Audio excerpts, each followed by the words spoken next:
I'm online finally after spending most of today just trying to see if I had the energy to get on a game stream or not. Right now I don't. This heat wave is taking a lot out of me, even staying mostly inside an air-conditioned room. It's not like I have central air. I'm working with a window unit in a bedroom, and yeah. I'm not doing terribly, but I had a little extra fatigue this week, even if otherwise I've been doing pretty good. So, having spent most of the morning trying to figure out if I was going to do an afternoon game stream or not, I decided it's time for us to do Chapter 5. Because I do feel like doing some reading, even if I don't feel like I'm going to have the stuff in my hands to play games this minute. I'm hoping that I have enough energy in the day to do at least 2 streams. And who knows? Maybe after this one and some rest and some dinner, I'll feel like doing a game stream then. Or maybe I'll be back with Chapter 6. Either way, I'm happy to read. I'm happy to be able to bring classic literature to you in a format that might be a little easier than sorting it out visually and decoding it. And at the very least, you'll hear the musicality, the rhythm of the language of the time, even if it does take you a little extra effort to process. I really find a lot of value in hearing it out loud. I don't much like silent reading. I don't much like having... I get more out of listening to it when I play it back than I do when I'm actually reading it. So I hope that this helps somebody out there to get it a little bit better. Because it's the kind of thing that helped me. So now I'm doing it. And if you want to help me, you can like and subscribe and help it spread and maybe tell some friends about it. Or there's a donation link down in the description. Alright, let's get into the book. We've talked enough about other stuff. The Picture of Dorian Gray, Chapter 5. "Mother, mother, I am so happy," whispered the girl, burying her face in the lap of the faded, tired-looking woman who, with back turned to the shrill, intrusive light, was sitting in the one armchair that their dingy sitting room contained. "I am so happy," she repeated. "And you must be happy, too." Mrs. Vane winced and put her thin, bismuth-whitened hands on her daughter's head. "Happy," she echoed. "I am only happy, Sybil, when I see you act. You must not think of anything but your acting. Mr. Isaacs has been very good to us, and we owe him money." The girl looked up and pouted. "Money, mother?" she cried. "What does money matter? Love is more than money." "Mr. Isaacs has advanced us £50 to pay off our debts and to get a proper outfit for James. You must not forget that, Sybil. £50 is a very large sum. Mr. Isaacs has been most considerate." "He's not a gentleman, mother, and I hate the way he talks to me," said the girl, rising to her feet and going over to the window. "I don't know how we could manage without him," answered the elder woman querulously. Sybil Vane tossed her head and laughed. "We don't want him any more, mother. Prince Charming rules life for us now." Then she paused.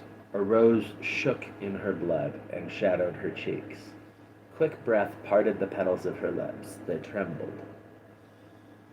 Some southern wind of passion swept over her then and stirred the dainty folds of her dress.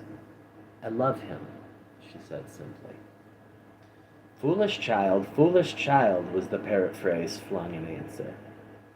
The waving of crooked, false-jeweled fingers gave grotesqueness to the words. The girl laughed again. The joy of a caged bird was in her voice. Her eyes caught the melody and echoed it in radiance, then closed for a moment, as though to hide their secret. When they opened, the mist of a dream had passed across them. Thin-lipped wisdom spoke at her from the worn chair, hinted at prudence, quoted from that book of cowardice whose author apes the name of common sense. She did not listen. She was free in her prison of passion. Her prince, Prince Charming, was with her. She had called on memory to remake him. She had sent her soul to search for him, and it had brought him back. His kiss burned again upon her mouth. Her eyelids were warm with his breath. Then wisdom altered its method and spoke of espial and discovery. The young man might be rich. If so, marriage should be thought of. Against the shell of her ear broke the waves of worldly cunning. The arrows of craft shot by her. She saw the thin lips moving and smiled. Suddenly, she felt the need to speak. The wordy silence troubled her. "Mother, mother," she cried. "Why does he love me so much? I know why I love him. I love him because he is like what love himself should be. But what does he see in me? I am not worthy of him. And yet, why, I cannot tell. Though I feel so much beneath him, I don't feel humble. I feel proud, terribly proud. Mother, did you love my father as I love Prince Charming?" The elder woman grew pale beneath the coarse powder that daubed her cheeks, and her dry lips twitched with a spasm of pain. Sybil rushed to her, flung her arms round her neck, and kissed her. "Forgive me, mother. I know it pains you to talk about our father, but it only pains you because you loved him so much. Don't look so sad. I am as happy today as you were 20 years ago. Let me be happy forever.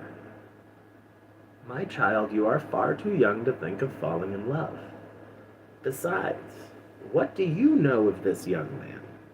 You don't even know his name. The whole thing is most inconvenient, and really, when James is going away to Australia and I have so much to think of, I must say that you should have shown more consideration. However, as I said before, if he's rich..." "Oh, mother, let me be happy." Mrs. Vane glanced at her, and with one of those false theatrical gestures that so often become a mode of second nature to a stage player, clasped her in her arms. At this moment the door opened, and a young lad with rough brown hair came into the room. He was thick-set of figure, and his hands and feet were large, and somewhat clumsy in movement. He was not so finely bred as his sister. One would hardly have guessed this close relationship that existed between them. Mrs. Vane fixed her eyes on him and intensified the smile. She mentally elevated her son to the dignity of an audience. She felt sure that the tableau was interesting. "You might keep some of your kisses for me, Sybil, I think," said the lad with a good-natured grumble. "Ah, but you don't like being kissed, Jim," she cried. "You are a dreadful old bear," and she ran across the room and hugged him. James Vane looked into his sister's face with tenderness. "I want you to come out with me for a walk, Sybil. I don't suppose I shall ever see this horrid London again. I'm sure I don't want to." "My son, don't say such dreadful things," murmured Mrs. Vane, taking up a tawdry theatrical dress, with a sigh, and beginning to patch it. She felt a little disappointed that he had not joined the group. It would have increased the theatrical picturesqueness of the situation. "Why not, mother? I mean it." "You pain me, my son. I trust you will return from Australia in a position of affluence. I believe there is no society of any kind in the colonies, nothing that I would call society. So when you've made your fortune, you must come back and assert yourself in London." "Society," muttered the lad. "I don't want to know anything about that. I should like to make some money to take you and Sybil off the stage. I hate it." "Oh, Jim," said Sybil, laughing, "how unkind of you. But are you really going for a walk with me? That will be nice. I was afraid you were going to say goodbye to some of your friends, to Tom Hardy, who gave you that hideous pipe, or Ned Langton, who makes fun of you for smoking it." It's very sweet of you to let me have your last afternoon. Where shall we go? Let us go to the park. I am too shabby, he answered, frowning. Only swell people go to the park. Nonsense, Jim, she whispered, stroking the sleeve of his coat. He hesitated for a moment. Very well, he said at last, but don't be too long dressing. She danced out of the door. One could hear her singing as she ran upstairs. Her little feet pattered overhead. He walked up and down the dress room 2 or 3 times. Then he turned to the still figure in the chair. Mother, are my things ready? He asked. Quite ready, James, she answered, keeping her eyes on her work. For some months past, she had felt ill at ease when she was troubled when their eyes met. She used to wonder if he suspected anything. The silence, for he made no other observation, became intolerable to her. She began to complain. Women defend themselves by attacking, just as they attack by sudden and strange surrenders. I hope you will be contented, James, with your seafaring life, she said. You must remember that it is your own choice. You might have entered a solicitor's office. Solicitors are a very respectable class, and in the country often dine with the best families. I hate offices and I hate clerks, he replied, but you are quite right. I have chosen my own life. All I say is, watch over Sybil. Don't let her come to any harm. Mother, you must watch over her. James, you really talk very strangely. Of course I watch over Sybil. I hear a gentleman comes every night to the theater and goes behind to talk to her. Is that right? What about that? You are speaking about things you don't understand, James. In the profession, we are accustomed to receive a great deal of most gratifying attention. I myself used to receive many bouquets at one time. That was when acting was really understood. As for Sybil, I do not know at present whether her attachment is serious or not, but there is no doubt that the young man in question is a perfect gentleman. He's always most polite to me. Besides, he has the appearance of being rich, and the flowers he sends are lovely. You don't know his name, though, said the lad harshly. No, answered his mother, with a placid expression in her face. He has not yet revealed his real name. I think it is quite romantic of him. He's probably a member of the aristocracy. James Vane bit his lip. Watch over Sybil, mother, he cried. Watch over her. My son, you distress me too much. Sybil is always under my special care. Of course, if this gentleman is wealthy, there is no reason why she should not contract an alliance with him. I trust he is one of the aristocracy. He has all the appearance of it, I must say. It might be a most brilliant marriage for Sybil. They would make a charming couple. His good looks are really quite remarkable. Everybody notices them. The lad muttered something to himself and drummed on the window pane with his coarse fingers. He had just turned round to say something when the door opened and Sybil ran in. How serious you both are, she cried. What is the matter? Nothing, he answered. I suppose one must be serious sometimes. Goodbye, Mother. I will have my dinner at 5 o'clock. Everything is packed except my shirts, so you need not trouble. Goodbye, my son, she answered, with a bow of strained stateliness. She was extremely annoyed at the tone he had adopted with her, and there was something in his look that made her feel afraid. Kiss me, Mother, said the girl. Her flower-like lips touched the withered cheek and warmed its frost. My child, cried Mrs. Vane, looking up to the ceiling in search of an imaginary gallery. Come, Sybil, said her brother impatiently. He hated his mother's affectations. They went out into the flickering, wind-blown sunlight and strolled down the dreary Euston Road. The passers-by glanced in wonder at the sullen, heavy youth who, in coarse, ill-fitting clothes, was in the company of such a graceful, refined-looking girl. He was like a common gardener walking with a rose. Jim frowned from time to time when he caught the inquisitive glance of some stranger. He had that dislike of being stared at, which comes on geniuses late in life and never leaves the commonplace. Sybil, however, was quite unconscious of the effect she was producing. Her love was trembling in laughter on her lips. She was thinking of Prince Charming, and, that she might think of him all the more, she did not talk of him, but prattled on about the ship in which Jim was going to sail, about the gold he was certain to find, about the wonderful heiress whose life he was to save from the wicked, red-shirted bushrangers. For he was not to remain a sailor, or a supercargo, or whatever he was going to be. No, a sailor's existence was dreadful.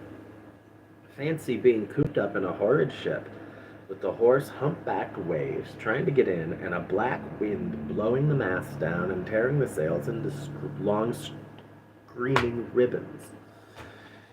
He was to leave the vessel at Melbourne, bid a polite goodbye to the captain, and go off at once to the goldfields.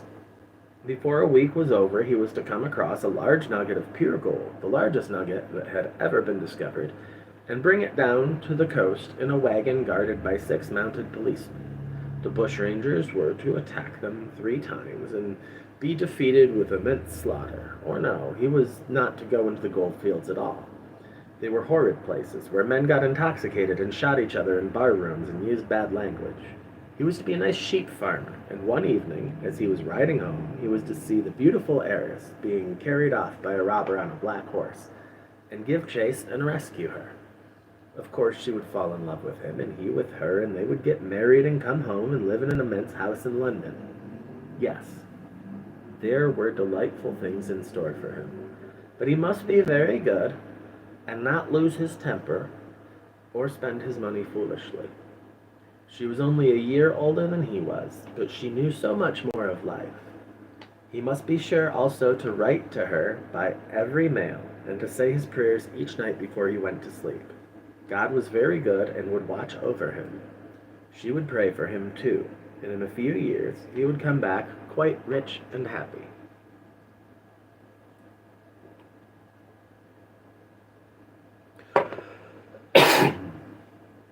The lad listened sulkily to her, and made no answer.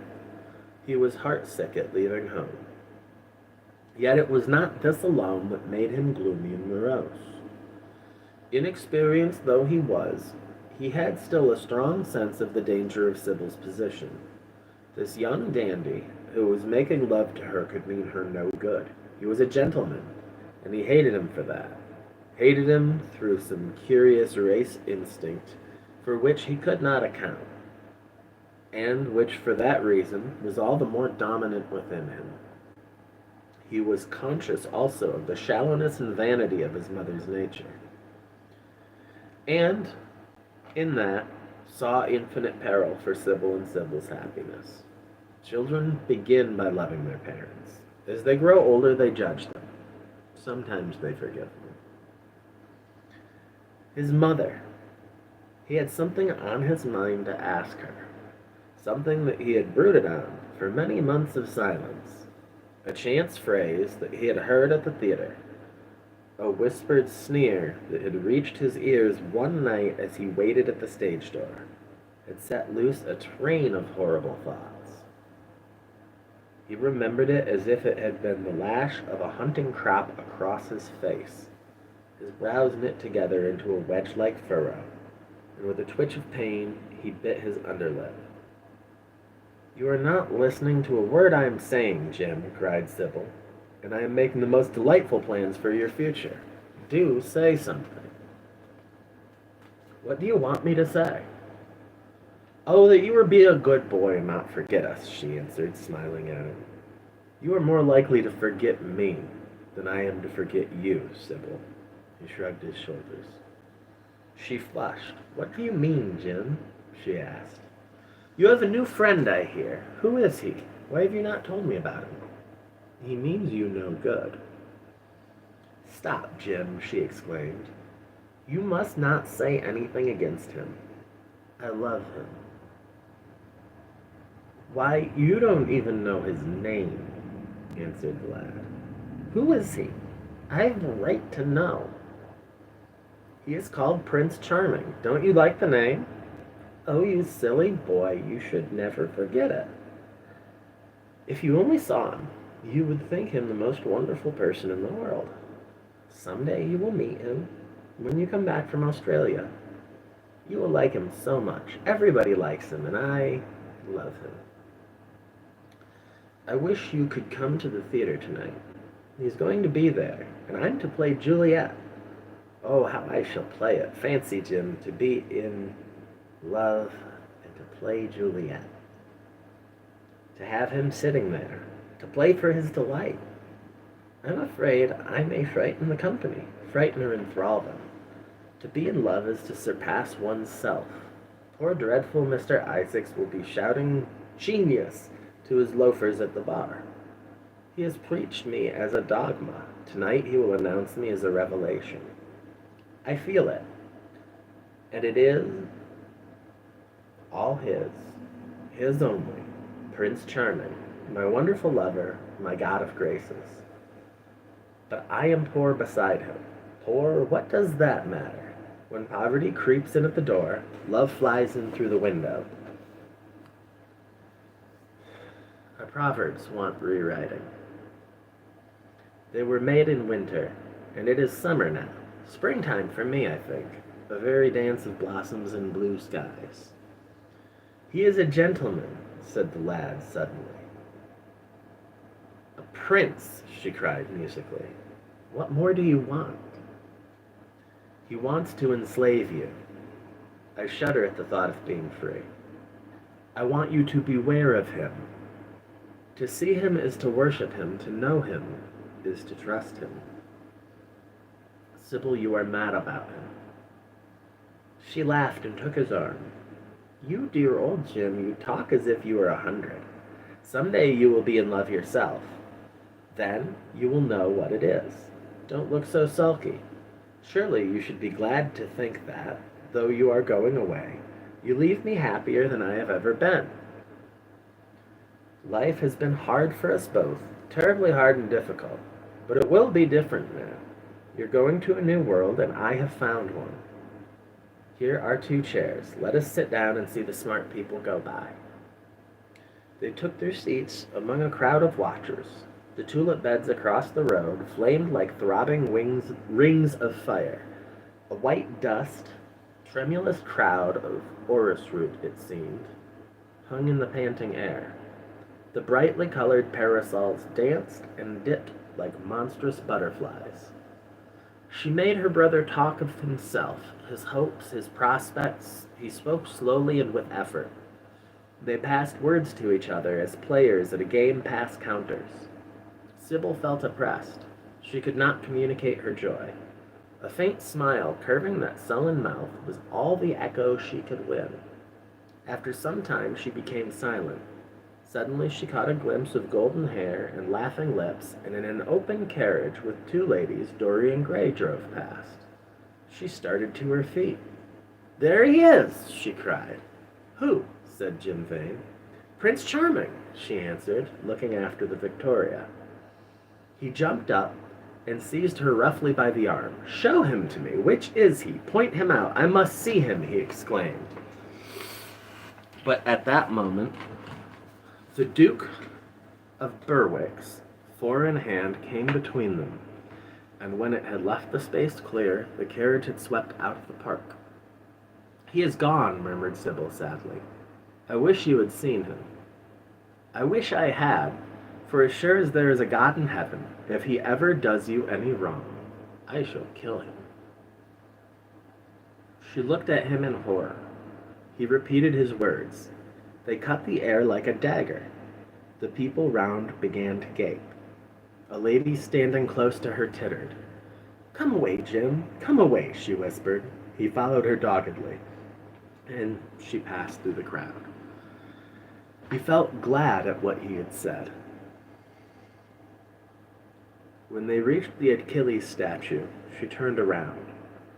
There was pity in her eyes that became laughter on her lips. She shook her head at him. "You are foolish, Jim.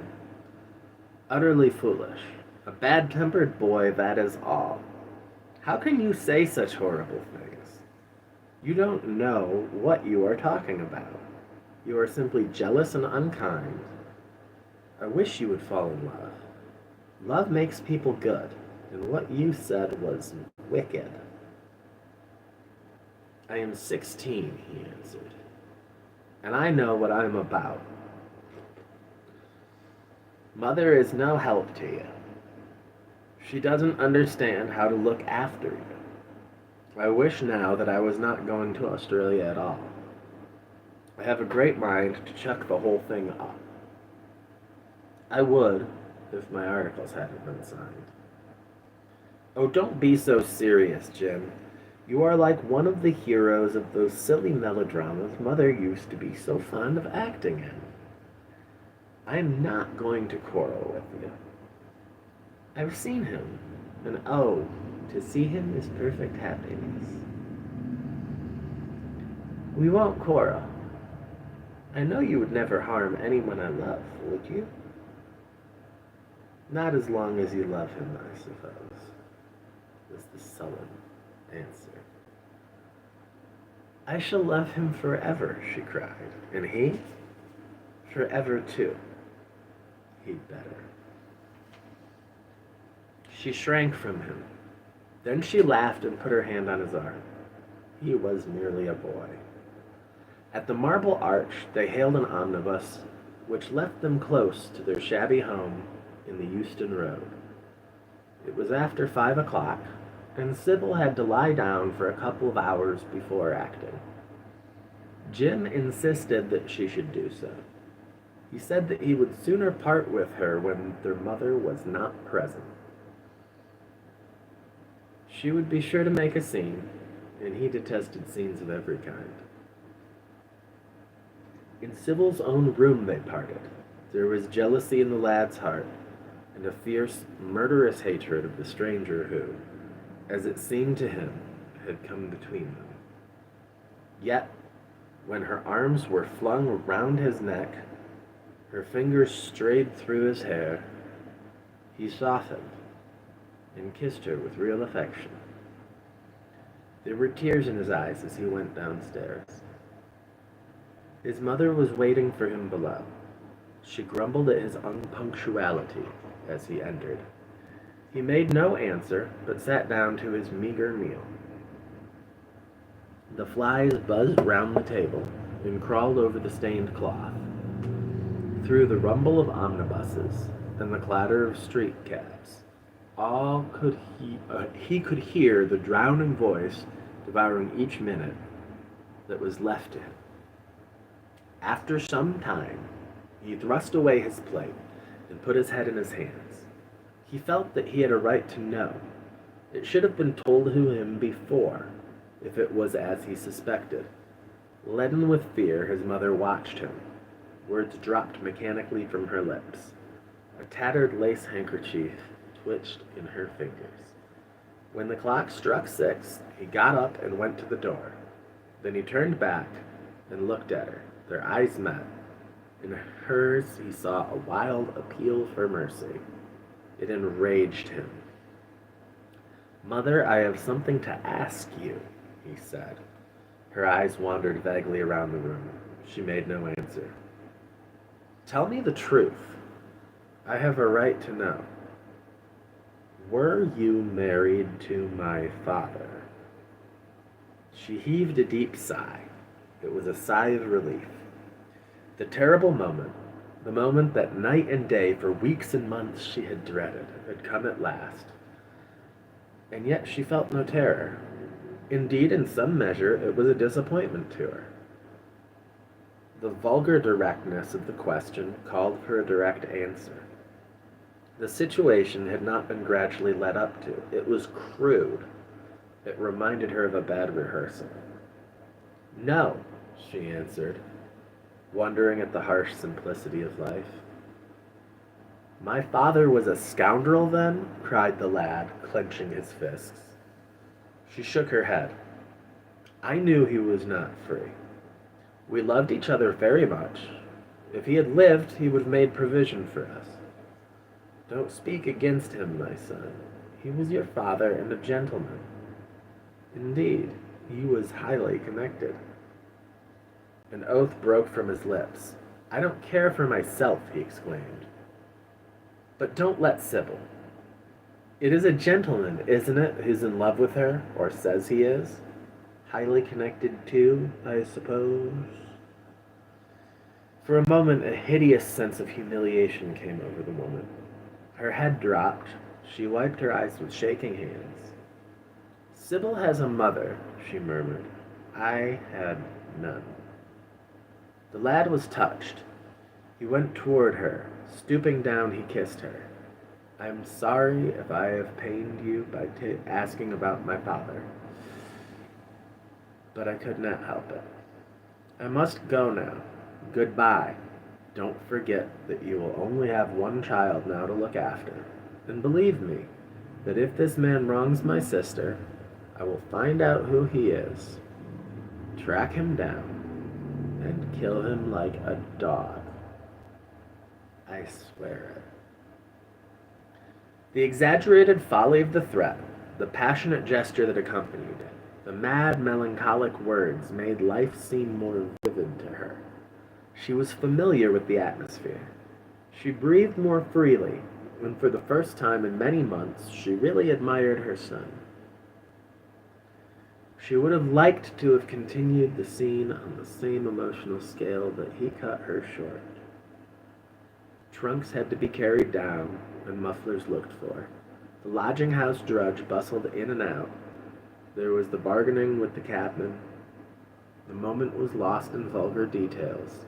It was with a renewed feeling of disappointment that she waved the tattered lace handkerchief from the window as her son drove away. She was conscious that a great opportunity had been wasted.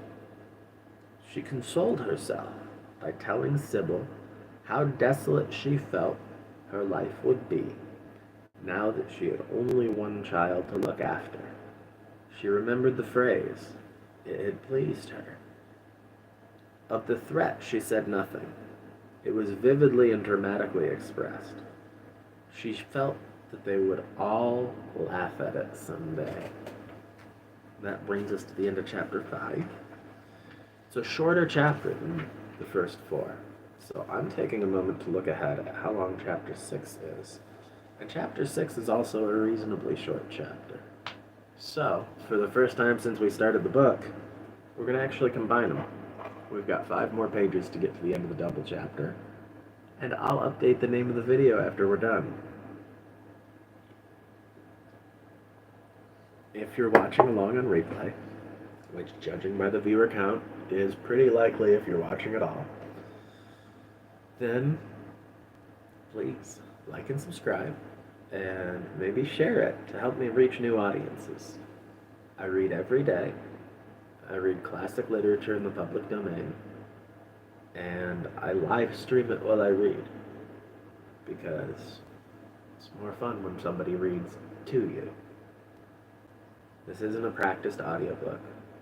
I'm going through books that I've wanted to reread for some time, and I'm trying to get better at reading again after a few years where my brain wasn't so good, and I was pretty sick with something that's pretty serious, and that has me spending most of my time either sitting down or in bed. So, thank you for joining me. And on that note, let's press forward into chapter 6. I suppose you have heard the news, Basil, said Lord Henry that evening as Hallward was shown into a little private room at the Bristol where dinner had been laid for 3.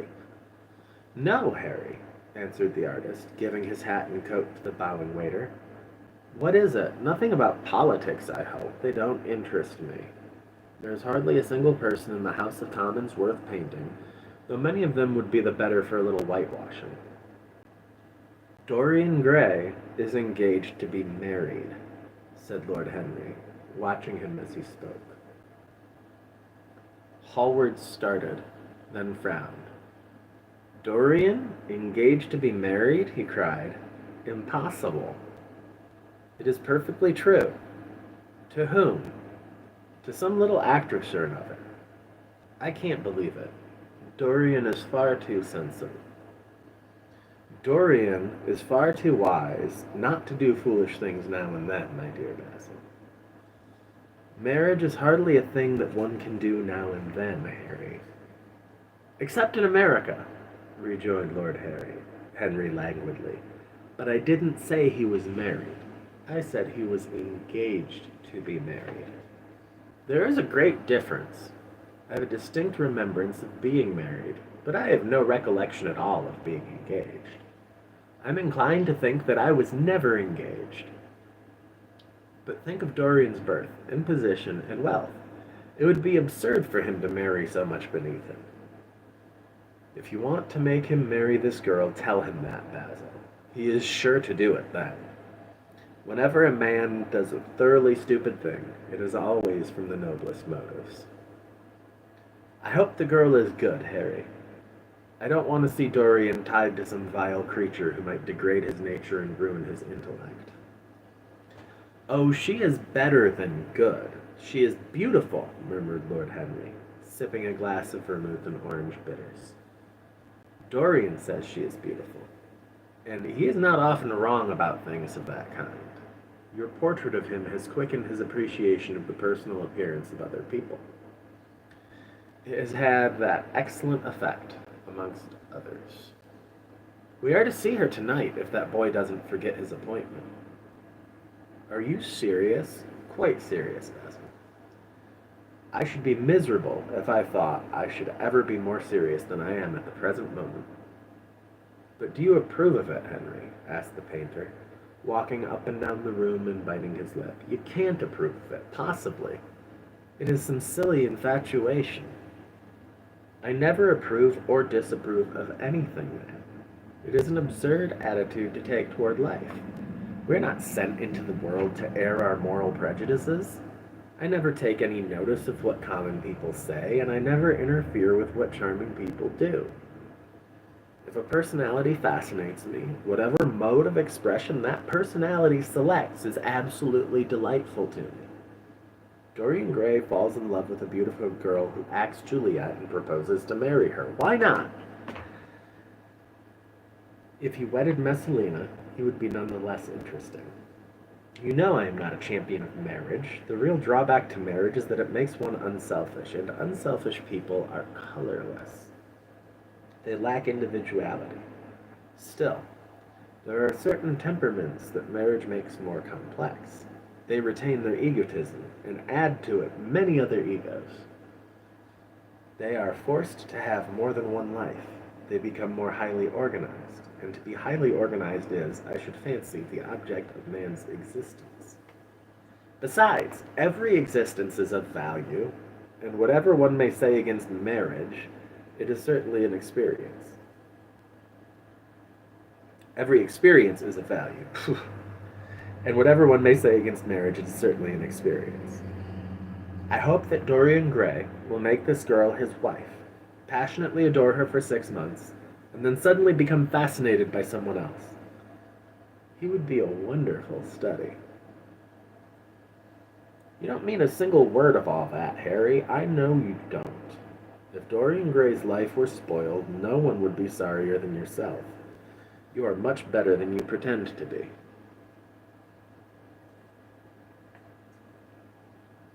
Lord Henry laughed. The reason we all like to think so well of others is that we are all afraid for ourselves. The basis of optimism is sheer terror. We think that we are generous because we credit our neighbor with the possession of those virtues that are likely to be a benefit to us. We praise the banker that we may overdraw our account, and find good qualities in the highwayman in the hope that he may spare our pockets. I mean everything that I have said. I have the greatest contempt for optimism. As for a spoiled life, no life is spoiled but one whose growth is arrested.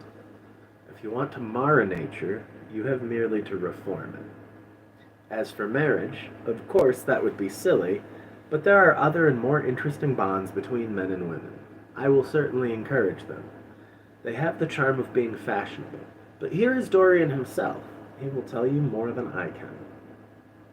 My dear Harry, my dear Basil, you must both congratulate me, said the lad, throwing off his evening cape with its satin-lined wings, and shaking each of his friends by the hand in turn. I've never been so happy. Of course it is sudden. All really delightful things are. And yet, it seems to me to be the one thing I have been looking for all my life. He was flushed with excitement and pleasure, and looked extraordinarily handsome. I hope you will always be very happy, Dorian, said Hallward. But I don't quite forgive you for not having let me know of your engagement. You let Harry know.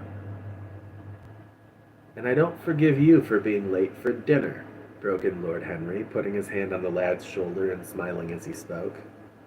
Come, let us sit down and try what the new chef here is like, and then you will tell us how it all came about. There's really not much to tell, cried Dorian as they took their seats at the small table. What happened was simply this. After I left you yesterday evening, Harry, I dressed, had some dinner at the little Italian restaurant in Rupert Street that you introduced me to, and went down at 8 o'clock to the theater. Sybil was playing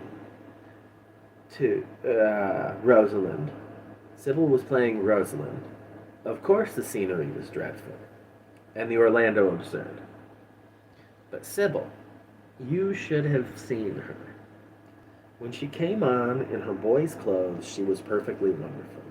She wore a moss-colored velvet jerkin with cinnamon sleeves, slim brown cross-gartered hose, a dainty little green cap with a hawk's feather caught in a jewel, and a hooded cloak lined with dull red.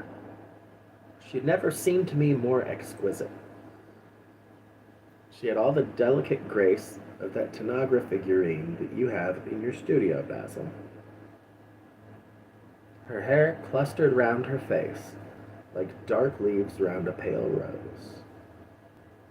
As for her acting, well, you shall see her tonight. She's simply a born artist. I sat in the dingy box, absolutely enthralled. I forgot that I was in London, and in the 19th century.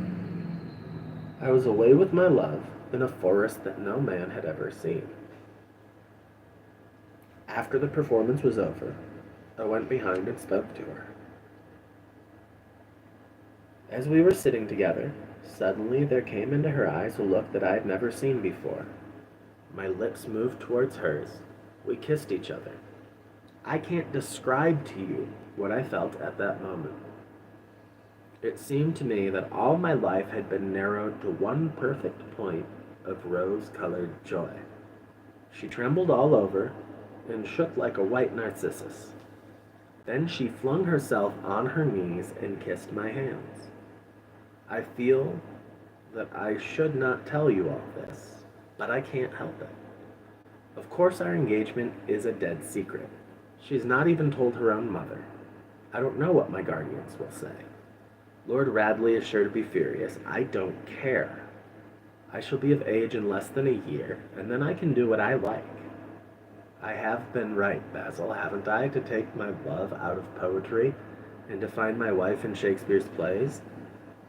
Lips that Shakespeare taught to speak have whispered their secret in my ear, and I have had the arms of Rosalind about me, and kissed Juliet on the mouth. Yes, Dorian, I suppose you were right, said Hallward slowly. Have you seen her today? Asked Lord Henry. Dorian Gray shook his head. I left her in the forest of Arden. I shall find her in an orchard in Verona. Lord Henry sipped his champagne in a meditative manner. At what particular point did you mention the word marriage, Dorian? And what did she say in answer? Perhaps you forgot all about it. My dear Harry, I did not treat it as a business transaction, and I did not make any formal proposal. I told her that I loved her, and she said she was not worthy to be my wife. Not worthy? Why, the whole world is nothing to me compared to her. Women are wonderfully practical, murmured Lord Henry. Much more practical than we are. In situations of that kind, we often forget to say anything about marriage, and they always remind us. Hallward laid his hand upon his arm. Don't, Harry. You've annoyed Dorian. He is not like other men. He would never bring misery upon anyone. His nature is too fine for that. Lord Henry looked across the table. Dorian is never annoyed with me, he answered. I asked the question for the best reason possible, for the only reason, indeed, that excuses one for asking any question. Simple curiosity. I have a theory that it is always the women who propose to us, and not we who propose to the women. Except, of course, in middle-class life. But then the middle classes are not modern. Dorian Gray laughed and tossed his head. You are quite incorrigible, Harry, but I don't mind. It is impossible to be angry with you. When you see Sybil Vane, you will feel that the man who could wrong her would be a beast without a heart. I cannot understand how anyone can wish to shame the thing he loves. I love Sybil Vane. I want to place her on a pedestal of gold, and to see the world worship the woman who is mine. What is marriage? An irrevocable vow. You mock at it for that. Don't mock. It is an irrevocable vow I want to take.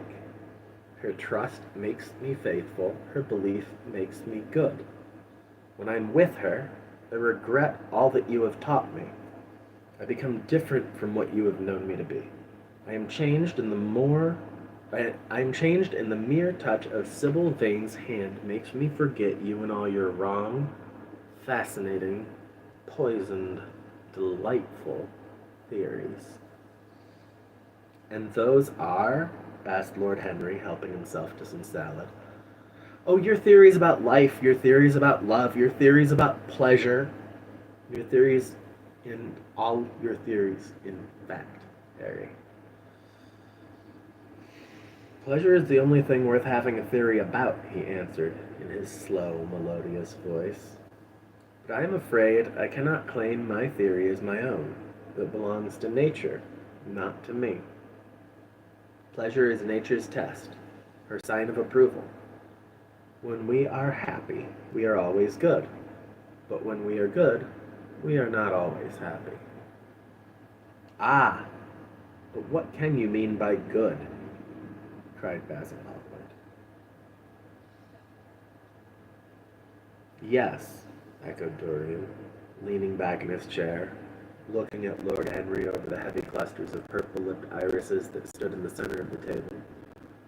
What do you mean by good, Harry? To be good is to be in harmony with oneself, he replied, touching the thin stem of his glass with his pale, fine-pointed fingers.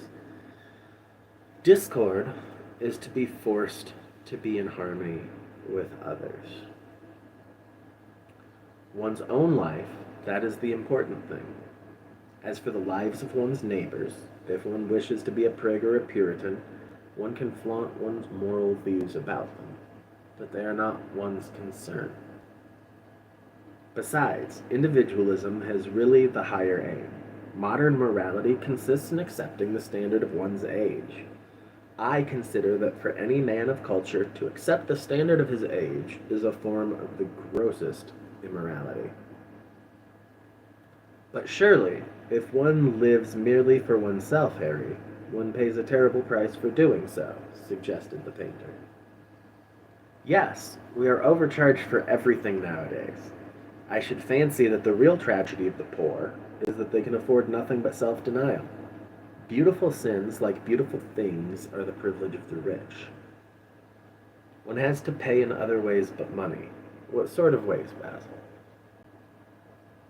I should fancy in remorse, in suffering, in, well, consciousness of degradation. Lord Henry shrugged his shoulders.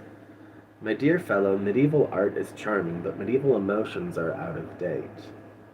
One can use them in fiction, of course, but then the only things that one can use in fiction are the things that one has ceased to use in fact. Believe me, no civilized man ever regrets a pleasure, and no uncivilized man ever knows what a pleasure is. I know what pleasure is, cried Dorian Gray. It is to adore someone. That is certainly better than being adored, he answered, toying with some fruits. Being adored is a nuisance. Women treat us just as humanity treats its gods. They worship us and are always bothering us to do something for them. I should have said that whatever they ask for, they had first given to us, murmured the lad gravely. They create love in our natures. They have a right to demand it back. That is quite true, Dorian, cried Hallward. Nothing is ever quite true, said Lord Henry. This is, interrupted Dorian. You must admit, Harry, that women give to men the very gold of their lives. Possibly, he sighed, but they invariably want it back in such very small change. That is the worry. Women, as some witty Frenchman once put it, inspire us with the desire to do masterpieces, and always prevent us from carrying them out. Harry, you are dreadful. I don't know why I like you so much. You will always like me, Dorian, he replied. Will you have some coffee, you fellows? Waiter, bring coffee. Fine champagne and some cigarettes. No, don't mind the cigarettes. I have some. Basil, I can't allow you to smoke cigars. You must have a cigarette. A cigarette is the perfect type of a perfect pleasure. It is exquisite, and it leaves one unsatisfied. What more can you want? Yes, Dorian, you will always be fond of me. I represent to you all the sins you have never had the courage to commit. What nonsense you talk, Harry, cried the lad, taking a light from a fire-breathing silver dragon that the waiter had placed on the table. Let us go down to the theater. When Sybil comes on the stage, you will have a new ideal of life. She will represent something to you that you have never known. I've known everything, said Lord Henry, with a tired look in his eyes, but I'm always ready for a new emotion. I'm afraid, however, that for me at any rate, there is no such thing. Still, your wonderful girl may thrill me. I love acting. It is so much more real than life. Let us go, Dorian. You will come with me. I am so sorry, Basil, but there's only room for two. You must follow us in a hansom. They got up and put on their coats, sipping their coffee standing. The painter was silent and preoccupied. There was a gloom over him. He could not bear this marriage, and yet it seemed to him to be better than many other things that might have happened. After a few minutes, they all passed downstairs. He drove off by himself, as had been arranged, and watched the flashing lights of the little brougham in front of him. A strange sense of loss came over him. He felt that Dorian Gray would never again be to him all that he had been in the past. Life had come between them. His eyes darkened, and the crowded, flaring streets became blurred to them. When the cab drew up at the theater, it seemed to him that he had grown years older. And that brings us to the end of chapter 6. And I'm not trying to read for more than an hour solid, because it will exhaust my voice. So, maybe I'll be back later to game. Maybe I'll be back later to read. Maybe I'll get a whole burst of energy and do both. Who knows what the day's got in store?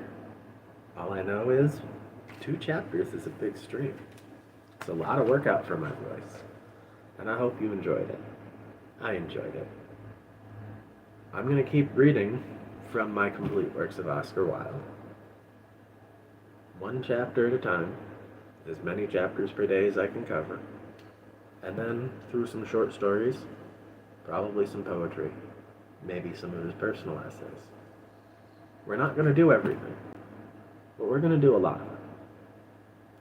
And then when I'm done, I've got a list of about 3 dozen other authors. So, if you want to know when I come online, you want to hear me read every day, like and subscribe. You'll find out when I'm doing books.